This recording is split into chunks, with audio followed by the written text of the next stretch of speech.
one by one. Okay. So the next definition that goes ahead is, we call it ILDC, which is Integrated Load Duration Curve. यहाँ पे बहुत सारे definitions ऐसे होंगे जिसमें थोड़ा सा कंफ्यूजन आप लोगों को हो सकता है। इसकी वजह मेनली ये है कि कहीं पे किलोवाट डिमांड और कहीं पे किलोवाट आवर एनर्जी, इसमें ग्राफ्स होंगे। तो ये ध्यान देना होता है कि वो डिमांड के टर्म में बात हो रही है या एनर्जी जनरेशन या किलोवाट आवर की बात हो रही है, यानी यूनिट्स में बात हो रही है या पावर यानी वाट में बात हो रही है, वाट या एनर्जी यानी यूनिट्स किलोवाट है या किलोवाट आवर है। तो ये ज़रा ध्यान देना होता है। तो ये जो इंटीग्रेटेड लोड ड्यूरेशन कर्व है, this curve gives the total number of unit generated for the given demand. किसी पर्टिकुलर डिमांड पे कितना यूनिट जनरेट हुआ। जैसे मान लीजिए एक पावर सिस्टम है, थर्मल पावर प्लांट, जिसकी कैपेसिटी 600 मेगावाट है। तो उसमें 500 मेगावाट पे कितनी देर तक पावर जनरेट हुआ, या 250 मेगावाट पे कितनी ज़्यादा देर तक कितना पावर जनरेट हुआ, इसके कर्व को यानी बनाना, उसको हम कहते हैं इंटीग्रेटेड लोड ड्यूरेशन कर्व। अभी तक हमने ऊपर जो देखा वो टाइम के रिस्पेक्ट से होता था, यानी एक्स एक्सिस जो है वो टाइम पे था, और टाइम के हिसाब से लोड कैसे वेरी कर रहा है नेचुरली, और एक ड्यूरेशन वाइज कि कितनी देर तक कितना पावर रहा। लेकिन इस बार जो थर्ड डेफिनेशन है वो किलोवाट आवर वाई एक्सिस पे है और किलोवाट एक्स एक्सिस पे, यानी कितने पावर पे कितनी एनर्जी रही, इसका एक डिस्कशन है। एक मिनट रुकिएगा।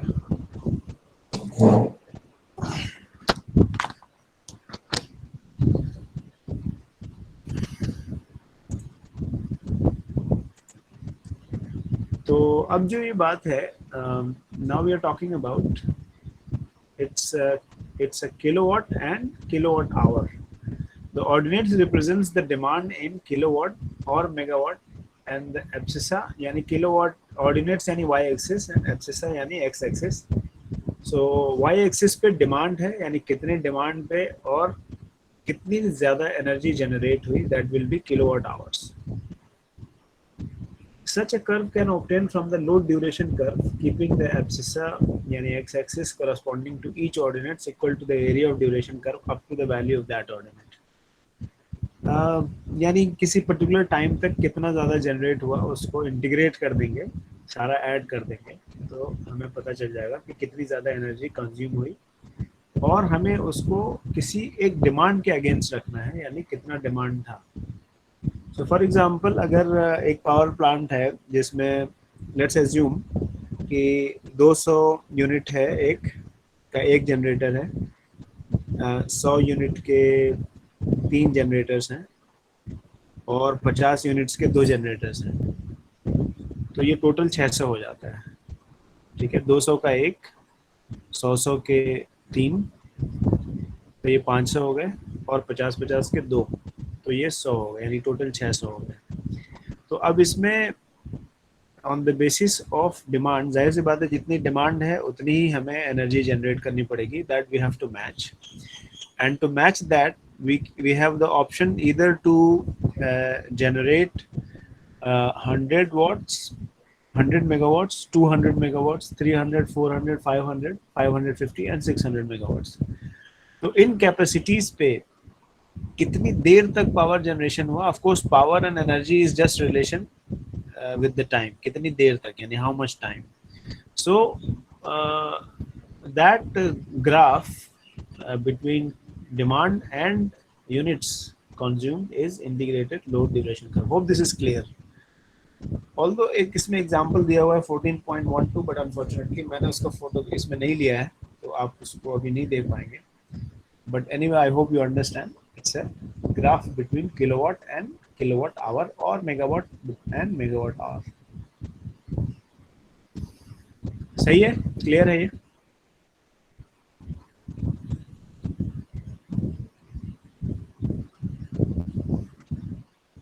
किसी ने कुछ कहा नहीं? क्लियर है? Yes sir. Yes sir, yes sir. Okay. Now अब हम बात करते हैं मास कर्व की. What is mass curve? This curve is plotted with kilowatt hours units as ordinate and time as abscissa. X axis पे टाइम रख लीजिए और उस पे किलोवाट आवर कितना जनरेट हुआ, यानी कि कितने यूनिट्स बिजली जनरेट हुई, not in terms of demand rather in terms of energy. Thus, a mass curve gives the total energy consumed by the load up to a particular time in a day. ठीक है, तो ये भी एक integrated curve है, यानी it keeps on increasing. जैसे एक मान लीजिए कि रात के 12 बजे से हम शुरू करते हैं, तो सुबह के 4 बजे तक मान लीजिए एक अमाउंट हुई 1000 मेगावाट आवर, और फिर अगले एक घंटे में अगर उतना ही हुआ तो वो एड अप हो जाएगा. So it is integrated curve. ठीक है, not that it is not an instantaneous value, rather it is an integrated curve. This curve is plotted with units kilowatt hour as ordinate and time as abscissa. Thus a mass curve gives the total energy consumed by the load up to a particular time in a day. तो रात के 12 बजे से दिन के 12 बजे तक कितना कंज्यूम हुआ वो किसी भी पर्टिकुलर टाइम पे पता चल जाएगा, क्योंकि वो टोटल इंटीग्रेट होता हुआ आया है. This curve can easily be plotted from the chronological load curve by summing up the energy consumed up to different times starting at zero time. वही बात जो मैंने कही, वही बात यहाँ लिखी गई है.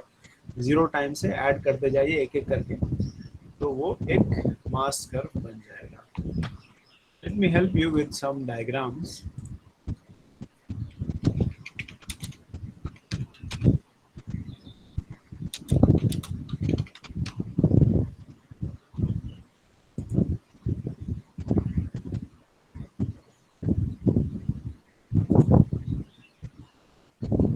I hope you can see this image. Although it is in flow, meaning in a different context, but this holds true for our point as well.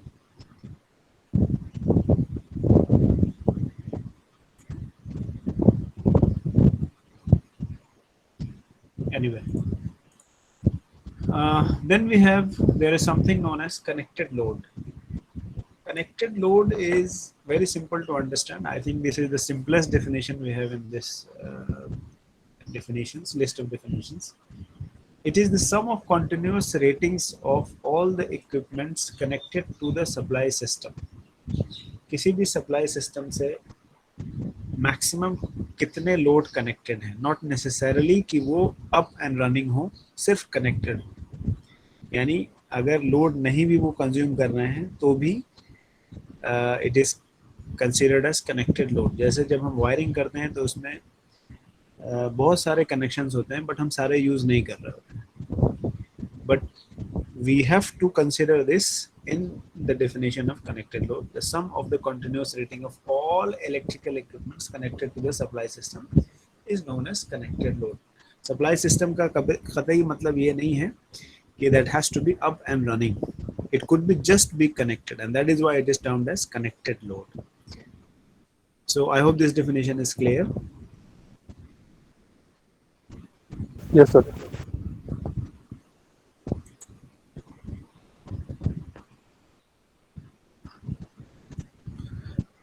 Clear है डेफिनेशन कनेक्टेड लोड? Yes, कोई sir, yes. कोई Yes, sir. ठीक है, ठीक है. Okay, then we have maximum demand. जैसा कि नाम से ही समझ में आ रहा है कि it is the demand which is maximum on the power system. It is not, अब यही चीज यहाँ पे लिखी गई, it is not necessary that all the connected load be switched to a system all at a time. एक ही वक्त में तो सब सारे जो भी कनेक्टेड लोड हैं ऑन नहीं होंगे. और फिर ये कनेक्टेड लोड किसी एक घर की बात नहीं है, किसी एक इंस्टीट्यूशन या एरिया की बात नहीं है. Connected load to a system means जितने भी किसी पावर सिस्टम पे लोड कनेक्टेड हैं, और वो यानी हजारों की तादाद में घर हो सकते हैं और लाखों की तादाद में इक्विपमेंट हो सकते हैं. तो ये तो ज़रूरी नहीं कि वो सारे एक साथ ऑन हो. कभी एक ऑन होगा तो कोई एक ऑफ होगा, कहीं पे दो ऑन होंगे तो कहीं पे एक ऑफ होगा, तो कहीं पे बहुत सारे ऑन होंगे तो कहीं कोई ऑफ नहीं होगा. So there will be n number of possibilities of switching on and off of this connected load. But still we know that एक maximum demand कभी ना कभी तो पहुंचेगा. At some point of time there will be a maxima of the curve. That maxima is known as maximum demand. This is what is written here in the book, that it is not necessary that all the connected load be switched on to a system at a time. The greatest of all short time interval averaged. ठीक है, short time interval average का मतलब एक frequency के हिसाब से averaging कर दी जाती है, क्योंकि ये बहुत तेजी से भी घट बढ़ सकता है, हर सेकेंड या हर मिनट में भी अप डाउन हो सकता है इसमें. सो बेटर है कि एक एवरेज टाइम बना दें 15 मिनट या आधे घंटे का या 1 घंटे का during a given period, a day, month और अ ईयर. अब ये मैक्सिमम डिमांड किसी डे का भी हो सकता है कि एक पर्टिकुलर डे में मैक्सिमम डिमांड कहाँ पहुंचा, और एक वीक का भी हो सकता है कि इस वीक में मैक्सिमम डिमांड कहाँ पहुंची, और एक ईयर का भी हो सकता है या और भी ज़्यादा पीरियड का भी हो सकता है. तो उसे कहा जाता है maximum demand of that particular period. So maximum demand of the day is something different from the maximum demand of the month or a year, that we have to take care and consider it. It is sometime is also referred as system peak. किसी system पे peak क्या पहुंचा. सो दोनों ही definitions जो हैं वो by the term itself are self-explanatory. Maximum demand, when we say, we understand what is maximum and what is demand, and when we say system peak, we again understand what is system, of course power system, and what is peak. So it's a simple definition. It is to be clarified here that the maximum demand never means the greatest instantaneous maximum demand, but the greatest short time average demand occurring during a long period of time under consideration. तो आपने देखा होगा जो एक corona virus से हम सब affected हैं, और उसका जब आप ग्राफ देखते होंगे तो उसमें एक होता है पर डे का पीक और एक होता है 7 डे एवरेज पीक. देखा है आप लोगों ने? Yes sir. क्यों ऐसा करते हैं? 7 डे एवरेज वाला क्यों करते हैं? सर लार्जर स्केल के लिए वो लेने के लिए एवरेज. हाँ, क्योंकि उससे जो है जो हम इन्फरेंस निकालेंगे उस डेटा से, जो इंटरप्रिटेशंस होंगे वो ज़्यादा एक्यूरेट होंगे. क्योंकि हो सकता है कि किसी एक दिन, चूंकि ये जो इशू है टेस्टिंग का और रिपोर्टिंग का, ये एक अपने आप में सिर्फ टेस्टिंग रिपोर्टिंग एक जगह की तो बात नहीं है, पूरे कंट्री की बात है. तो कहीं पे रिकॉर्ड हो सकता है एक दिन पहले ज़्यादा हो गया हो, या किसी दिन जो है रिकॉर्डिंग कम हो गई हो, या रिपोर्टिंग में लेट हो गया हो, या ईमेल या कुछ मैसेजेस या कम्युनिकेशन में डिले हो गया हो. तो हो सकता है किसी एक दिन, अगर एक दिन का लेंगे तो अचानक से हम देखेंगे किसी दिन एकदम से बहुत पीक पे था और अगले दिन बहुत कम था. सो उसको अगर इंटरप्रेट करेंगे तो हम गलती पे हो सकते हैं कि हम कुछ और समझ लें कि पता नहीं क्या हो रहा है. But if we take a larger value meaning 7 days, then it gives a more what you call static or more, you can say, uh, stable interpretation out of that data. तो उसी तरह से मैक्सिमम डिमांड को भी हम हर second पे नहीं लेते. जाहिर सी बात है उसको भी किसी न किसी टाइम एवरेज पे तो आपको ब्रेक करना होगा. इधर यू टेक सेकंड और यू टेक माइक्रो सेकंड और मिली सेकंड, तो उसको भी आप फर्दर ब्रेक डाउन किया जा सकता है. So instead of going to that level, for us 15 minute, half an hour या 1 घंटे का जो एवरेज डिमांड है वो ज़्यादा एक्यूरेट है, और उसके बेसिस पे हम मैक्सिमम डिमांड ले सकते हैं. So I hope this becomes very clear, especially with the definition of what we just discussed considering COVID. Hence, whenever the maximum demand is to be mentioned, it is essentially to indicate the short interval of the time over which averaging has been carried out for the measurement of demand and the period of load under consideration. It is the maximum demand which determines the size and cost of the installation. ठीक है, ये एक important aspect है जो हम पहले भी discuss कर चुके हैं कि आपके पर्टिकुलर पावर सिस्टम पे कितना ज़्यादा मैक्सिमम डिमांड है, उसी हिसाब से आपको अपनी तैयारी करनी पड़ेगी. तैयारी का मतलब कितना बड़ा ट्रांसफार्मर होना चाहिए, उसकी उसकी जो है फिजिबिलिटी स्टडी की, उसको स्टेप अप किया जाए तो किस लेवल पे किया जाए, या फिर जो जनरेशन में इक्विपमेंट्स हैं वो कितने जनरेटर चाहिए और उसका डिनोमिनेशन क्या होगा, सारे 100 के होंगे या हमें 50 का होना चाहिए या 10 का भी होना चाहिए। और बिल्कुल ये वैसे ही है जैसे आप यानी जब किसी से इकोनॉमिक ट्रांजैक्शन करते हैं तो आपके पास यानी 10 रुपए का भी नोट चाहिए, 1 रुपए का भी चाहिए, और हो सकता है 2000 का भी नोट चाहिए। और डिपेंडिंग अपॉन कि कितनी ज़्यादा अमाउंट है और उसका क्या डिनोमिनेशन है, आप उसी हिसाब से अपने यानी करेंसीज को चुनते हैं। So 5432 for example if it is, so then you have to choose for 2000 के दो नोट्स हों, 500 के दो हो जाए 5000 हो जाएगा, फिर 100 के चार हों तो 400 हो जाएगा, और फिर 30 रुपए 10 10 के 3 हो सकते हैं, या एक 20 का हो सकता है, एक 10 का हो सकता है, और एक 2 रुपए हो सकता है। In that way you meet the exact जितना आप किसी को देना है पैसा उतना ही आप एग्जैक्टली दे पाते हैं। So for that you need to have denomination. अगर मान लीजिए आपके पास 2000 के 3 नोट हों और कुछ भी नहीं हो, सो कहने के लिए आपके पास पैसे हैं, you have the money more than what is required, but then you can't make that transaction because you don't have the denominations। और यहाँ पे तो चलिए हो सकता है आप चैरिटेबल और कहें कि नहीं चलो बात बाकी कीप द चेंज कह सकते हैं आप यहाँ पे, but the point is in power system you can't say keep the change। the very reason is आपको ज़्यादा भी सप्लाई नहीं देनी है। If you give the higher supply यानी जितनी ज़रूरत है उससे ज़्यादा दे देंगे तो again it will take a toll on the frequency variation, which again is a issue that will yani percolate as a power quality issue।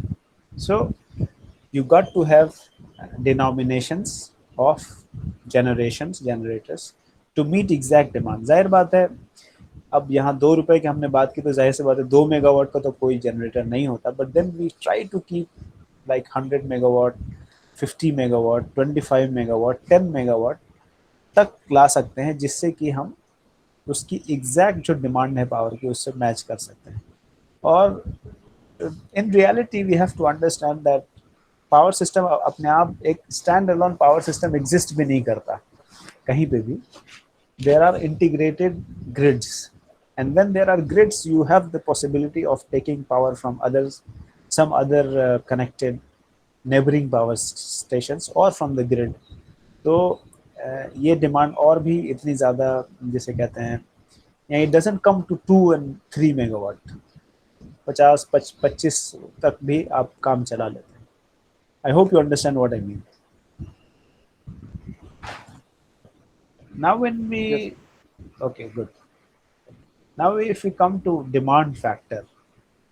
अब डिमांड फैक्टर से क्या एसेस करना चाह रहे हैं हम ये देखें कि किसी भी पावर सिस्टम में मैक्सिमम डिमांड कितनी है और कितने कनेक्टेड लोड कितने हैं।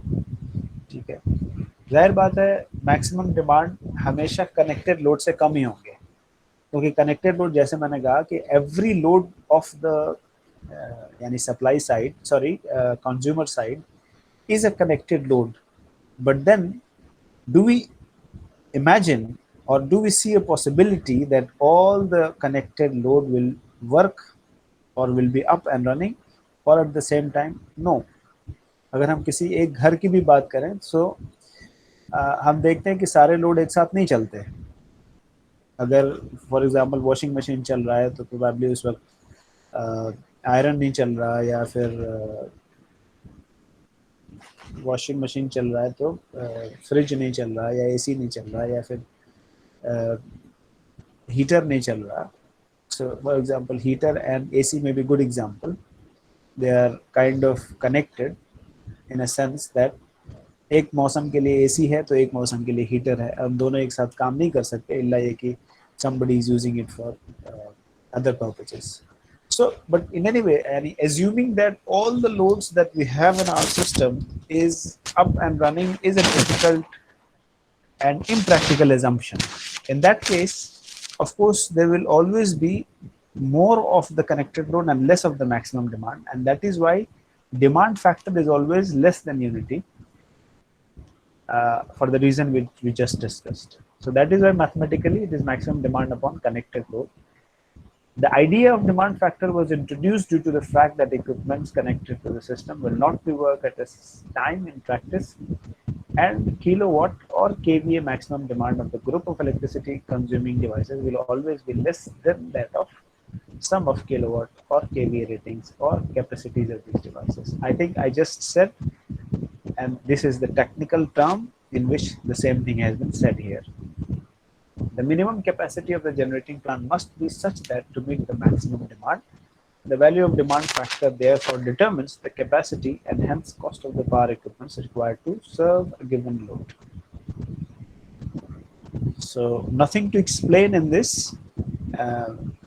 ये बात साफ है कि जाहिर सी बात है जो आपकी जो मैक्सिमम जो डिमांड होगा वो उतना ही होगा जितना कि आपको ज़रूरत है, यानी the minimum capacity of the generating plant must be to meet the maximum demand, जितना डिमांड हो उससे कम से कम, that is the minimum capacity of the generating plant must be as such to meet the maximum demand.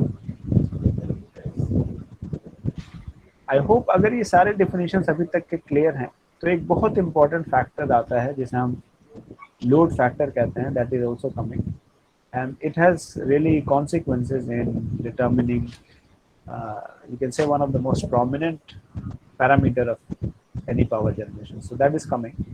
So but before that, let's understand this average load or demand. Again, by the nature of it, we can understand it is a matter of load or demand. When we say demand, तो demand से आप बहुत clear नहीं हो पाते कि ये, यानी is it issue of maximum demand in terms of kilowatt or is it in terms of kilowatt hour, यानी क्या पावर की बात हो रही है या एनर्जी की बात हो रही है. तो यहाँ पे हमें समझना होगा, now we are discussing energy instead of power. So average load or demand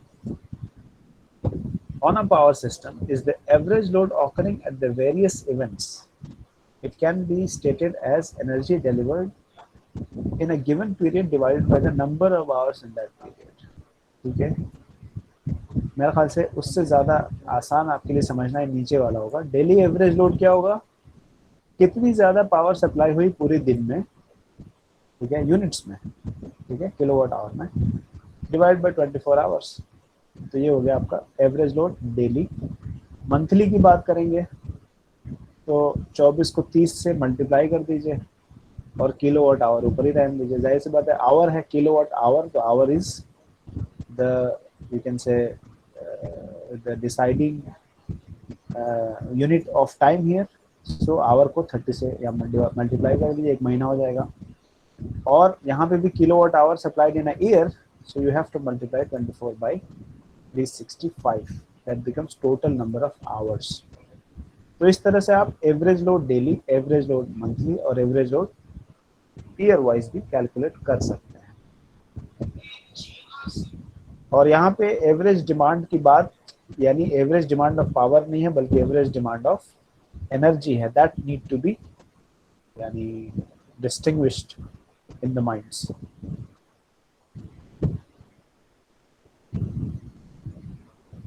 जबकि यहाँ पे मैक्सिमम डिमांड किसकी बात हो रही है, ये किलोवाट की बात हो रही है. डिमांड फैक्टर किसकी बात हो रही है, ये वाट की बात हो रही है. दिस इज अ डिस्कशन, यानी 6 और 7, मैक्सिमम डिमांड या डिमांड फैक्टर या इवन कनेक्टेड लोड. ये बात हो रही है कितना कनेक्टेड लोड है, जो कि वाट, किलोवाट या मेगावाट में डिस्कशन होगा, लेकिन उसके साथ आवर नहीं जुड़ेगा क्योंकि ये पावर की बात हो रही है. और यहाँ पे अब जो हम डिस्कस कर रहे हैं 8 और 9, ये एनर्जी की बात हो रही है. So it is very important, और यहीं पे अक्सर कंफ्यूजन होता है. अदरवाइज द डेफिनेशंस बहुत सिंपल हैं कि कहाँ पे आपको पावर की बात करनी है यानी किलो वाट की बात करनी है, और कहाँ पे एनर्जी की बात करनी है यानी किलो वाट आवर की बात करनी है. ठीक है, तो ये एवरेज लोड या एवरेज डिमांड जो है, इसका मतलब ये किलोवाट आवर की बात हो रही है कि किसी भी पावर सिस्टम में डेली, मंथली या एनुअली कितना ज़्यादा लोड है पर पीरियड, पर पीरियड, मीनिंग डेली भी हो सकता है, मंथली भी हो सकता है, एनुअली भी हो सकता है. ठीक है, सबको समझ में आ रहा है?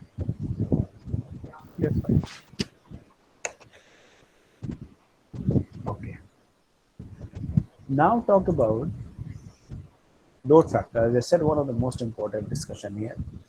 अभी जो हमने निकाला है average demand of energy that has to be divided by maximum demand, ठीक है। तो ये लोड फैक्टर आएगा। जाहिर सी बात है यहाँ पे maximum demand again it has to be in terms of energy, ठीक है, not in terms of only kilowatt. Power. और इसीलिए आप देखेंगे यहाँ पे load factor is units generated in the given period upon maximum demand into number of hours of operation in the given period. तो या इसको ऐसे भी कह सकते हैं unit generated in a given period divide by number of hours, ये हो गया एवरेज डिमांड और उसके बाद maximum demand. So that becomes the load factor. And यहाँ पे जो मैक्सिमम डिमांड की बात हो रही है, ये मैक्सिमम डिमांड एनर्जी की बात हो रही है, ठीक है। And average demand upon maximum demand, that becomes the load factor. Of course it's a factor, or it has to be less than 1. Since average load is always less than the maximum demand, load factor is therefore always less than unity. So load factor हमेशा 1 से कम होगा। सबसे best load factor ये है कि जो maximum demand है उतना ही एवरेज डिमांड है, यानी उसमें फ्लक्चुएशंस नहीं। नेचुरली प्रैक्टिकली पॉसिबल नहीं है ये, एवरेज डिमांड वैरी करता है। मैक्सिमम डिमांड जाहिर सी बात है एक पर्टिकुलर पीरियड में एक ही रहेगा, चाहे वो पूरे साल की बात करें या डेली बात करें या मंथली बात करें। और ये भी बताता है कि किसी भी पावर सिस्टम पे एवरेज क्या रहता है और मैक्सिमम क्या रहता है। और ये बहुत अच्छा एक हेल्थ फैक्टर या जैसे मैंने कहा एक पैरामीटर चेक करने के लिए है। वो इस वजह से ही है क्योंकि ये किसी भी पावर सिस्टम के बारे में ये बता देता है कि यहाँ पे एवरेज तो इतनी डिमांड रहती है लेकिन मैक्सिमम इतनी रहती है। अब इसका रिपरकशन ये है कि अगर मान लीजिए मैक्सिमम बहुत और एवरेज में बहुत ज़्यादा फर्क हो, मैक्सिमम और एवरेज में, इसका मतलब बहुत अच्छा लोड नहीं है यहाँ पे, यानी it's not a very healthy system. Because कभी तो यहाँ पे बहुत ज़्यादा पावर चाहिए होता है कि मैक्सिमम डिमांड पता चला कि 10,000 मेगावाट आवर तक पहुँच गया और एवरेज डिमांड पता चला 5,000 मेगावाट ही है। तो अब ये जो 5,000 जो एक्स्ट्रा है उसको फुलफिल करने के लिए आपको ऐसे सिस्टम चाहिए, यानी आपको आपकी तैयारी तो हमेशा मैक्सिमम डिमांड के लिए होनी चाहिए, ठीक है। लेकिन आप की जो तैयारी है उतना आपको हमेशा नहीं देना पड़ रहा है। So most of the time your half of the system is free spare. तो ये अब कॉस्टिंग के टर्म में आ जाएगा कि आपके पास मान लीजिए लोड फैक्टर 0.5 है, तो 0.5 लोड फैक्टर होने का मतलब कि आधे टाइम जो है, बल्कि आधे टाइम नहीं, हाँ आधे टाइम जो एवरेज डिमांड होता है वो मैक्सिमम डिमांड से आधा होता है। तो आधे का होना, आधा होने का मतलब ये है कि जो आधी फैसिलिटी आपने क्रिएट की हुई है वो खाली पड़ी हुई है। और या इसको ऐसे भी कह सकते हैं कि आपको असल में जितनी एवरेज ज़रूरत थी उसका आपने डबल इसलिए सिर्फ करना पड़ा क्योंकि कभी कभी डिमांड जो है वो एवरेज से डबल चला जाता है। तो जो ये एक स्पेयर फैक्टर है और the factor of what we call emptiness और नॉन वर्क जो है, दैट एक्चुअली यानी disturbs our whole economic calculation. मेरी बात समझ पा रहे हैं आप लोग? Yes sir. यानी एफिशिएंसी अच्छी नहीं है। हम जितना ज़्यादा चाहते हैं कि हम चाहते हैं कि डिमांड जितनी है उतनी ही हम अपने डिवाइसेस रखें और अपने इक्विपमेंट्स रखें, लेकिन हमें मैक्सिमम को मीट करना है। जाहिर सी बात है, हम ये तो नहीं कहेंगे कि भाई हम मैक्सिमम प्रोवाइड नहीं करेंगे। जो मैक्सिमम आना है you have to serve it, and because you have to serve a maximum you got to have the facility to serve the maximum, but generally you have very less than the maximum. So most of the time most of the equipments or the facilities are not in work, and that means it's a loss of amount or loss of time. ठीक ठीक है, इसके बाद है diversity factor. Now when the discussion of diversity comes, we have to understand that it is not just a single power system that which we are talking about. मेरे ख्याल से ये बात बहुत क्लियर होना चाहिए कि डाइवर्सिटी के डिफिनेशंस डिस्कशन आने का मतलब ये है कि यहाँ पे मल्टीपल पावर प्लांट्स हैं जो कि किसी लोड को सर्व करना है. फॉर एग्जांपल एक शहर है तो उसको कई सारे पावर प्लांट्स मिल के उसको सर्व कर रहा है. Then only the issue of diversity comes. एक आदमी अगर है, जैसे आप इसको ऐसे भी समझ सकते हैं कि आपकी क्लास की डाइवर्सिटी क्या है. So you understand what is the meaning of diversity? Meaning different sort of people, male, female, based on religion, based on region, based on linguistic language, ethnicity. कितने तरह तरह के लोग हैं, कितने लोग इंडिया से हैं, कितने लोग बाहर से हैं. So all these becomes a diversity, meaning lot of different sort of groups are there in a set. Lot of different subsets are existing in a set. So that's a diversity.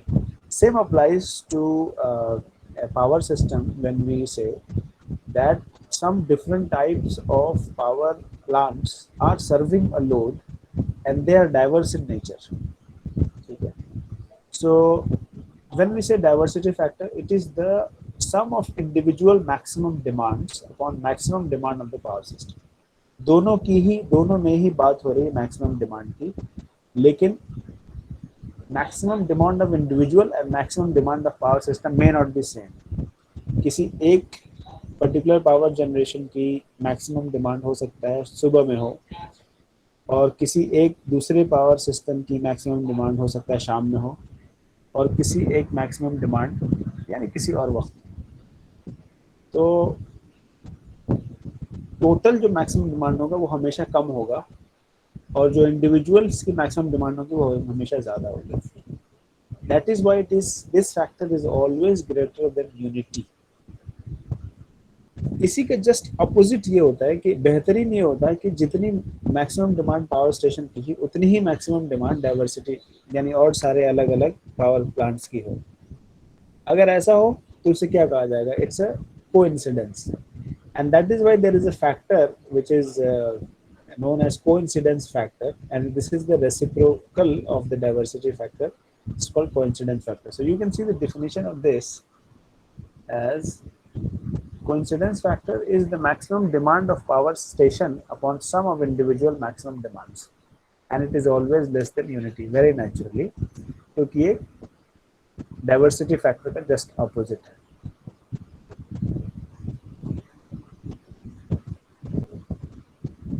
ठीक है, I'll discuss this one as the last, and we will stop our discussion after that. It's called capacity factor or plant factor. Every plant has to have a reserve capacity so as to take care of the future expansion and increase in load, and therefore total installed capacity of the plant is usually greater than the actually required.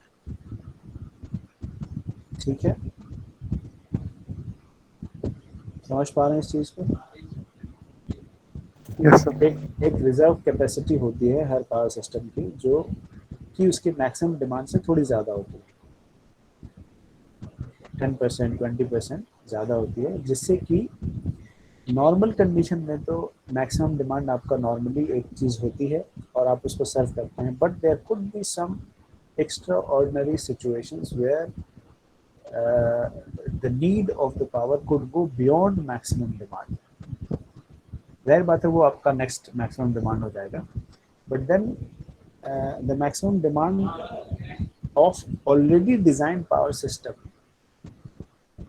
Meaning एक power system पहले से design है एक particular maximum demand को meet करने के लिए. What happens when it goes beyond that?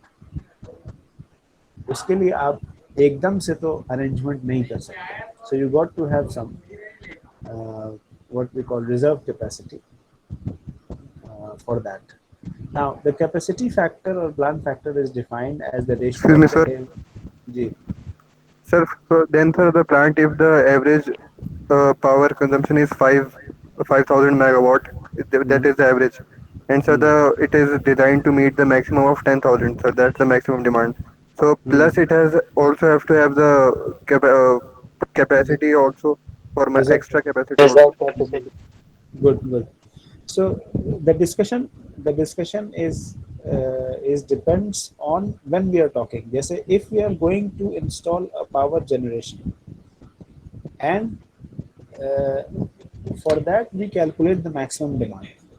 ठीक है कि कितना मैक्सिमम डिमांड इस पे होगा, उस मैक्सिमम डिमांड के हिसाब से हमने पावर जनरेशन को डिज़ाइन किया और बनाया और सारे इक्विपमेंट्स लगाए. बट बियॉन्ड दैट जो हमारी एक मैक्सिमम डिमांड है उसके बियॉन्ड भी हमें कुछ पावर जिसको आप कह सकते हैं इमरजेंसी सिचुएशन के लिए रखनी होती है. इसको रिजर्व कैपेसिटी कहते हैं. और रिजर्व कैपेसिटी भी कई तरीके की हैं, बट अभी आप सिर्फ इसको ऐसे समझ लीजिए reserve capacity meaning something which is already reserve, this is beyond maximum demand.